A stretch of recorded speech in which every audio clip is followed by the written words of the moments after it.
कार्तिक के महीने में 2 नियम ज़रूरी होते हैं, एक ब्रह्म मुहूर्त का स्नान और दूसरा होता है दीपदान। तो दीपदान तो पूरे कार्तिक के महीने में हम कभी भी कर सकते हैं। कार्तिक के महीने में तो दीपदान का ही बहुत बड़ा महत्व होता है। तो आज हम कुछ दीपदान करेंगे जो अंतिम हम कार्तिक के 5 दिनों में ज़रूर करना चाहिए, ताकि हम कार्तिक का पूरा स्नान करें ना करें, लेकिन जो अंतिम के 5 दिन होते हैं उसमें हम ये दीपदान करें। तो सबसे पहले मैं करूँगी आंवले का दीपदान की तैयारी। तो यहाँ पर मैंने आंवले लिए हैं, इनको ऊपर से इनका काट लेंगे, इसमें थोड़ा सा होल सा बना लेंगे ताकि इसमें हमारी जो बत्ती है ना वो अटक जाए। तो मैंने यहाँ पे सारे 5 आंवले लिए थे, तो 5 ही काट के बना लिए और रुई की गोल वाली बत्ती बनाई है। और फिर हम इसको घी में डिप करके इन आंवलों के ऊपर रख लेंगे। ये आंवले का दीपदान का बहुत महत्व होता है। आंवले का दीपदान आप अपने घर के मंदिर में, किसी भी मंदिर में, आंवले के वृक्ष के नीचे कहीं भी कर सकते हैं। आंवला नवमी को तो खासतौर से आंवले का दीपदान, आंवले के पेड़ की वृक्ष की पूजा, उसका दीपदान जरूर करना चाहिए, क्योंकि कार्तिक महीने में दीपदान का ही बहुत बड़ा महत्व होता है। कार्तिक महीना ही दीपदान के लिए होता है।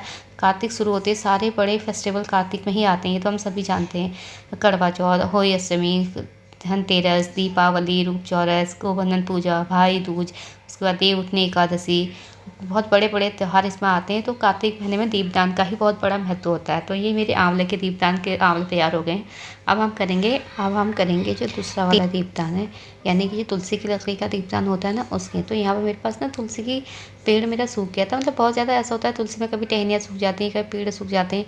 तो ये मैं इकट्ठे करके रख देती हूँ। तो हम इसमें से इसकी पतली पतली 7 टहनियों को लेंगे और उसका हम बनाएंगे दीपक। तो मैंने पतली पतली 7 टहनियों को ले लिया है, इनको इसमें तोड़ेंगे, इक्वल तोड़ेंगे ताकि हमारा दीपक टाइप का बन जाए। तो इनको काउंट करेंगे, तो ये 7 दीपक का ही दीपदान होता है। 7 जो लकड़ी होती है उनका ही दीपदान होता है। तो इनको हम अच्छे से कलावे से लपेट लेंगे। कलावे से लपेटने से क्या होगा, एक तो ये अच्छे से दीपक बन जाएगा जो काफ़ी देर तक जलता है। तो आप इसको आरती के लिए यूज़ भी कर सकते हैं, वैसे जला के भी छोड़ सकते हैं। तो आप चाहें तो अपने मंदिर में से आरती के टाइम पे जो हम दीपक जलाते हैं ना, इसका यूज़ कर सकते हैं।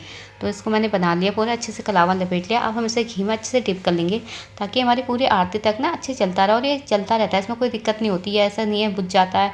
पूरी आरती आपके 1-2 आरती तक ही चलता रहता है, क्योंकि जितना आप घी डालेंगे उतना ही जलता रहेगा। और इसकी खुशबू तो क्या ही महक जाती है घर में। तो ये हमारी बन गई तुलसी का दीपक। तो आप इसका भी एक बार अपने वहाँ पे कार्तिक में इसका दीपदान अपने मंदिर में ज़रूर करें। अपने लड्डू गोपाल के सामने इसको जला सकते हैं, या अपने घर में लक्ष्मी नारायण भगवान जी हैं, राधा कृष्ण हैं, या अपने घर के मंदिर में, आपके मंदिर में कोई भी भगवान जी, तब भी आप इसका दीपक ज़रूर जलाएँ। तो अब हम बनाएंगे 365 बत्ती वाला दीपक।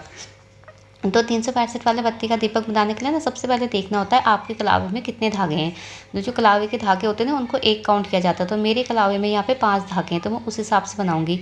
अगर 5 धागे हैं तो मेरे को 365 बत्ती बनाने के लिए इसे 73 बार इसको चाहिए होगा। तो 73 का हम हाफ करेंगे तो 36 के आसपास में इसको लपेटूंगी।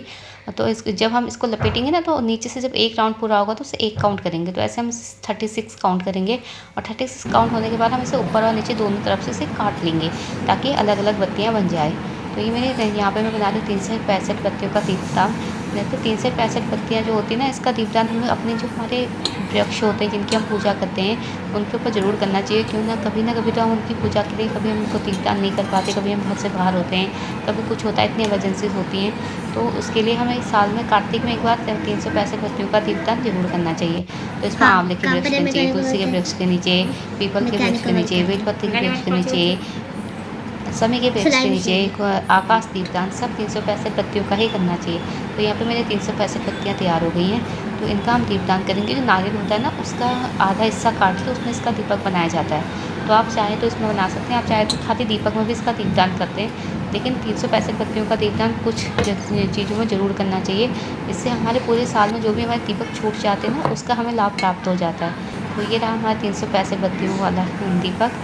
तो इसको मैं अभी थोड़ा सा बना रही हूँ, क्योंकि मैं इसको अभी नहीं, इसको मैं दूंगी, इसका मैं दीपदान करूँगी एकादशी के दिन आंवले के वृक्ष के नीचे। तो फिर ये मेरा बन गया आंवले का 365 बत्ती का दीपदान। तो अब मैं बना रही हूँ 108 बत्ती का। 108 के लिए भी सेम प्रोसेस से हम इसे काउंट करेंगे कि हमारे उसमें 5 बत्ती हैं, तो उस हिसाब से मैं इसे 10 बार काउंट कर 10 बार करूँगी, एक हाफ दूँगी, 11 हो जाएगा, तो 105 हो जाएगा।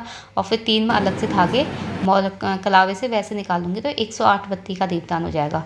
तो इसको हम करें, इसका दीपदान हम पूर्णमासी के दिन ज़्यादातर करते हैं, जलाशय के आसपास, क्योंकि जब तक हम पूर्णमासी के दिन दीपदान नहीं करते तब तक हमें कहते हैं हमारे कार्तिक के पूरे स्नान का फल नहीं मिलता है, इसलिए पूर्णमासी का दीपदान बहुत ज़रूरी होता है।